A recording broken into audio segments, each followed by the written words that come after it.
Hi, hello. Good morning. Yeah, okay, today is the day that I'm sure that many of you are waiting for.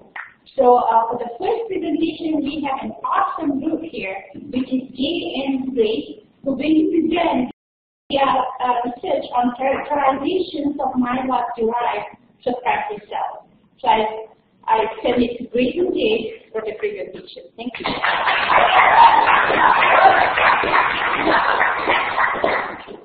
I'm Jade Shohan. I'm Grace Dunley. For the past 6 weeks, we've been working with Dr. Nicholas Corn and David Lyons to further characterize myeloid-derived suppressor cells, a population of immune-suppressing cells that characterization can later lead to the development of an anti-tumor drug.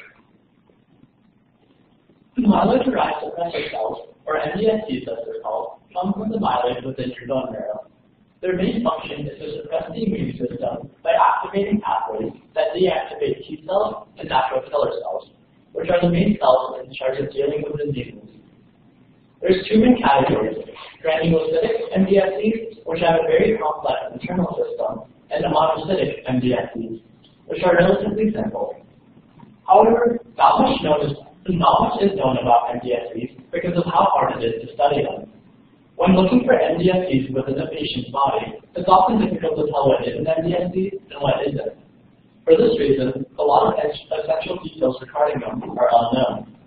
As you can see in the diagram above, they activate certain pathways to deactivate T cells and perform a similar function to Tregs. Although it may seem counterintuitive that our bodies have a way to turn off our own immune system, we have this. It's present because after a disease, when the number of T cells and natural killer cells is much higher than the number of antigens in your body, it's necessary to deactivate some of these T cells. Additionally, during phases like pregnancy, when a baby is present in the body, it's important that MDSCs are present to ensure that T cells and natural killer cells don't attack the fetal cells and kill the child. However, they become more notable in science for their role in supplementing the progression of cancer. So when tumors grow, they secrete certain cytokines, which are basically cells that interact with other cells, that then induce common myeloid progenitor cells, or CMCs as they're called, to differentiate into MDSCs and GMDSCs. Two of the main cytokines that are involved in this process are GM-CSF and IL-6. The upregulation of various cytokines, or chemical molecules that help in cell communication, differentiate these MDSCs. The differentiation of MDSCs later then later deactivate T cells and natural killer cells, which suppress the immune system. Without these two cells, the immune system is unable to detect and destroy pathogens, or unable to detect and destroy cancerous cells, which will later metastasize to tumors. The main aim of our research is to differentiate MDSCs in vitro, or outside of the body, to produce sufficient amounts in order to do further research on them.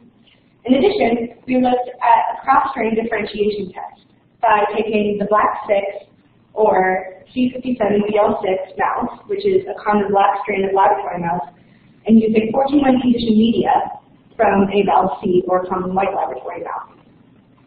In addition, we looked at interleukin-6 or IL-6, a primary cytokine in the differentiation of these MDSCs to determine the necessity of this cytokine in the differentiation process.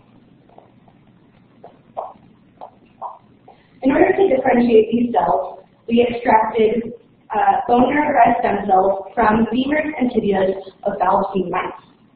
We then grew these cells in 14-1 conditioned media, which is the media secreted from 14-1 cells of murine mammary carcinoma, or breast cancer tissue from mice.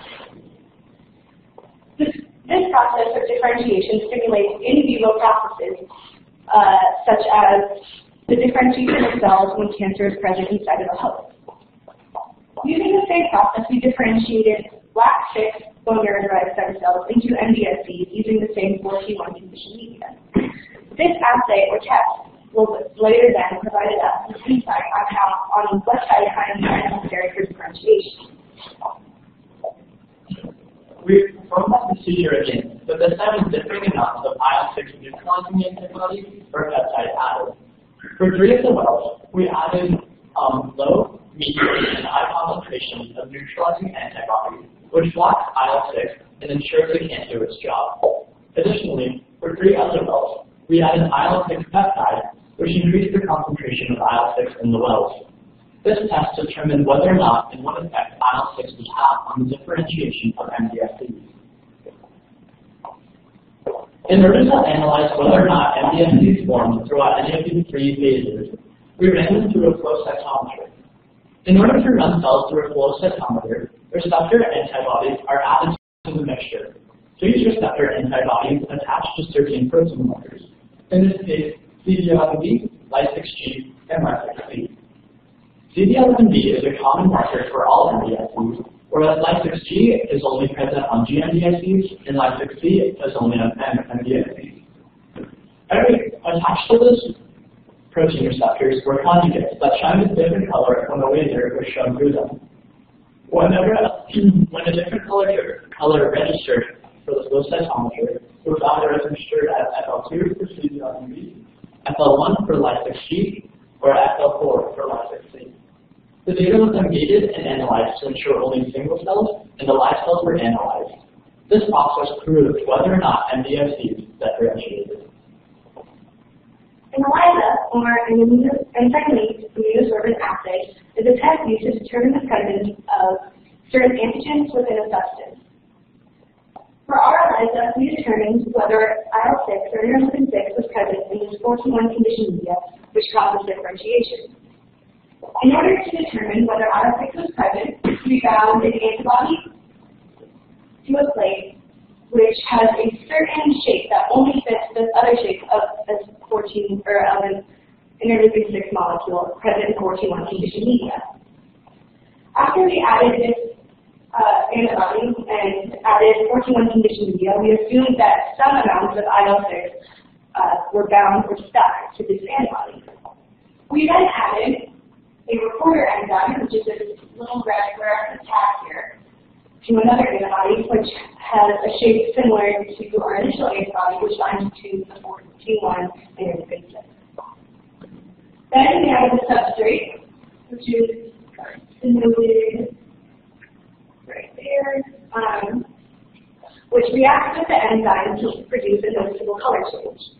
This data was then read and analyzed by our ELISA reader in order to fully determine the presence of interleukin-6 within our 14-1 conditioned media. Differentiation of the BAL-C bone marrow-derived stem cells yielded high amounts of monocytic MDSCs, moderate amounts of granulocytic MDSCs, and a population of MDSCs that have not yet been characterized that are seen in the double-positive quadrant that has a phenotype Ly6G positive, Ly6C positive, and CD11 positive, or CD11B positive. We saw similar results for differentiation of the bone marrow-derived stem cells of the black-6 mouse. There were sufficient numbers of monocytic MDSCs, moderate amounts of granulocytic MDSCs, and still a population of this double-positive cell type. Both of these assays determined that MDSC differentiation is possible in vitro of the BAL-C with BAL-C 14-1 conditioned media, and differentiation of black-6 bone marrow-derived stem cells is possible with the use of 14-1 conditioned media from a different mouse strain. The IL-6 ELISA test confirmed that IL-6 is present in all of the 14-1 culture media. Also, we found that as time increased, the amount of IL-6 increased at an exponential rate, implying IL-6 has an important function to carry out through the entire lifetime of cancerous cells. Additionally, when we performed the experiment with different amounts of IL-6, as you can see on the left, IL-6 is removed or blocked, and IL-6 is added on the right. Row 1 shows low, medium, and high concentrations. We found that as we added more IL-6, there was a very minimal effect, as you can see in the row between the graphs. However, as we took away the IL-6, there was a noticeable change, except for when we added the highest concentration of IL-6. This may be explained by the fact that when too much neutralizing antibodies have the opposite effect and instead activate the protein it is meant to be activated. From our research, we have determined that MDSCs can be differentiated in vitro to produce similar phenotypically, morphologically, and functionally similar MDSCs as produced in vivo. In addition, MDSCs can be differentiated across strains, meaning that black 6 mouse can be differentiated into MDSCs using the cytokines produced from 14-1 conditioned media. The implications of this research include a new process for isolating MDSCs. Currently, it's incredibly difficult to isolate them from living hosts because of how difficult they are to identify. However, through this procedure, it's much easier to isolate and research MDSCs, perhaps enabling new drugs targeting them and therefore inhibiting cancer growth. Also, we found that cross-differentiation is possible across different strains of the same animal. This means that the different strains have the same cytokines necessary, which also means much of the research currently being done on mice MDSCs may transfer to human MDSCs as well. Also, we unexpectedly found a double positive phenotype with both Lysozyme and Lysozyme receptors present in high concentrations. Although it's possible these cells may not be MDSCs, it's likely they're related because the only other cells that have been found with Lysozyme and Lysozyme receptors are GMDSCs. However, GMDSCs only have low concentrations of Lysozyme, which is whereas the cells we found had high concentrations. However, they may also be, therefore, they may be an undiscovered subset of MDSCs. Because of the little research that's been done on them, it's possible that hundreds, or possibly tens or hundreds of additional subsets are present for MDSCs. However, they may also be MDSCs differentiating into other cells. Some researchers suggest that since MDSCs are immature myeloid cells, they can still differentiate into cells such as endothelial cells, dendritic cells, or osteoclasts, which all originate from myeloid. They may also be GMDSCs and MMDSCs differentiating into each other. If this theory is true, it would account for the notable differences or the notable variance among MDSCs. Our IL-6 analysis demonstrated that IL-6 is present in the 14-1 conditioned media, which is then used to differentiate these cells. Data shows from our neutralizing antibody assay that IL-6 is needed for the regulation and maintenance of MDSCs. As you can see in these data tables of our initial of our low concentration, there were high amounts of MDSCs present. In our moderate amount of neutralizing antibodies, very few MDSCs were actually produced as seen in the cell-positive region. There is a noticeable difference from having a large amount of high concentration to a low concentration here, which is medium concentration of neutralizing antibody. As we increase the antibody, however, instead of seeing no MDSCs being produced with our high concentration here, several MDSCs were differentiated. As we mentioned previously, this is likely explained by the addition of too much neutralizing antibody. So rather than blocking the receptors of the cell, this IL-6 neutralizing antibody instead activated cells and caused them to differentiate. Our IL-6 addition assay used an IL-6 peptide yielded results that were similar to what we expected to happen. With our low concentration, moderate amounts of MDSCs were being produced. With our moderate amount of IL-6 peptide, moderate amounts of MDSCs were differentiated. And with our high concentration of IL-6 peptide added, there were very high amounts of MDSC differentiation occurring. This highly suggests that MDSC differentiation is dependent on IL-6, although it might not be necessary for differentiation to occur. Further research will be conducted at the University of Northern Colorado Inflammation Lab by Nicholas Collins and David Lyons. They they will be determining whether this new technique of MDSCs is a viable method for obtaining MDSCs in vitro, and further determining whether they're functionally correct as in vitro MDSCs.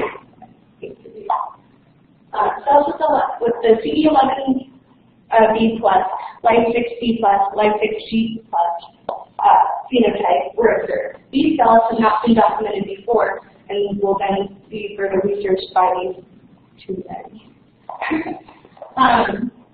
In addition, the importance of interleukin-6 will be researched in order to determine the effects of interleukin-6 on these cells. Methods such as RNA silencing or CRISPR can be used to deactivate certain genes and therefore make the receptors unable to be produced by these cells. The inhibition of this gene production will then later determine whether if interleukin-6 is not able to be accepted into any cell, if it is necessary for differentiation. Additionally, due to the fact that they are differentiated from myeloid, IL-6 contributes to their differentiation, it's possible that they have inflammation properties that are yet to be discovered, which can later be elaborated on in future research. This research could not have been completed without the help and the mentorship and guidance of Dr. Nicholas Cullen and David Lyons.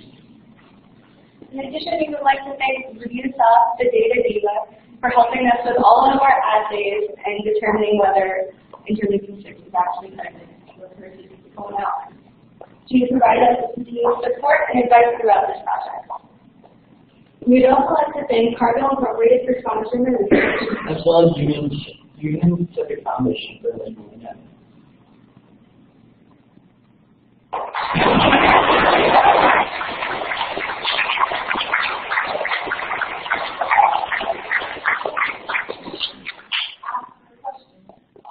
Are there any questions?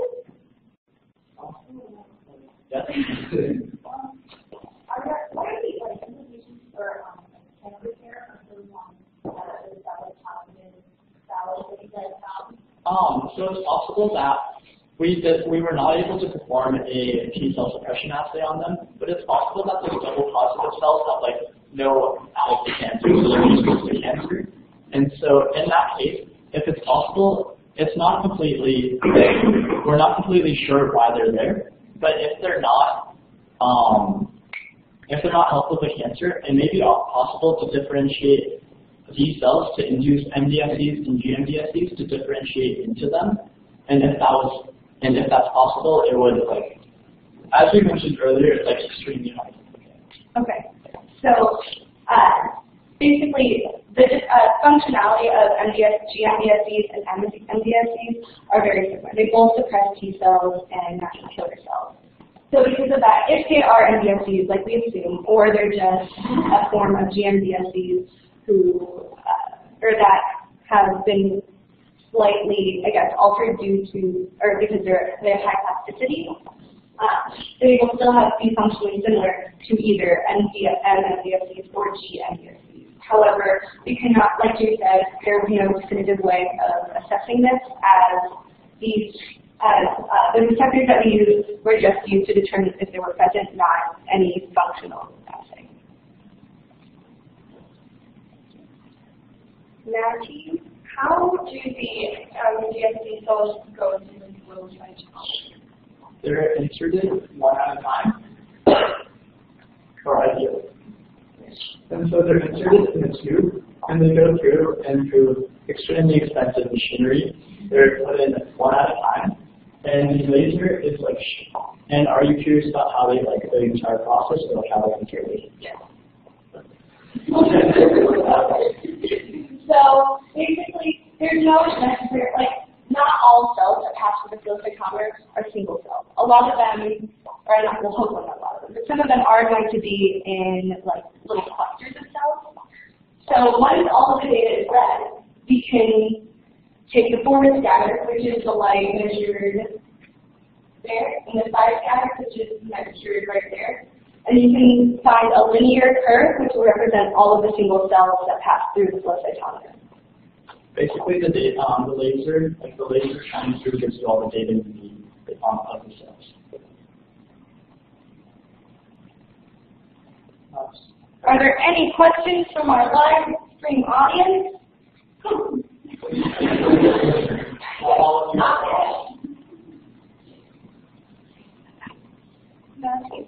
How are the things formed? Stem cells within the bone marrow. Stem cells are basically cells that can differentiate into all the cells in the body. Stem cells in the bone marrow are based on the cytokines that interact with them. They're used to differentiate into one cell or another. And then, as I mentioned earlier, like based on IL-6 and based on cytokines like those cells, they're induced to differentiate into these two genotypes. It's not exactly certain of why they differentiate into those, which cytokines are necessary, but it is determined that because of these cytokines, at least those cytokines are differentiate into these.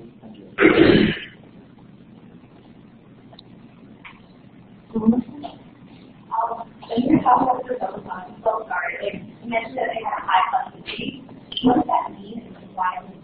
Okay, so plasticity is generally defined as, at least in this case, the MDSCs can kind of work as GNMDSCs, and GNMDSCs can function as MDSCs, and then they have the same, I guess, they're morphologically similar and functionally similar, so they're able to switch back on.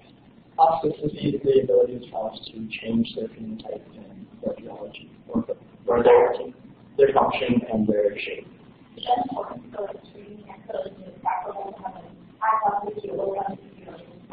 It depends on the cell, and MDSCs, since so little is known about them, I'm not sure. Are MDSC cells easily extracted? No.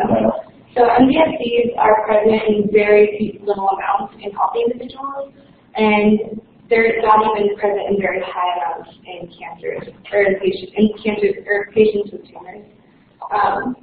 So that's why the in vitro method is really the only viable way of obtaining large quantities of these cells for further research.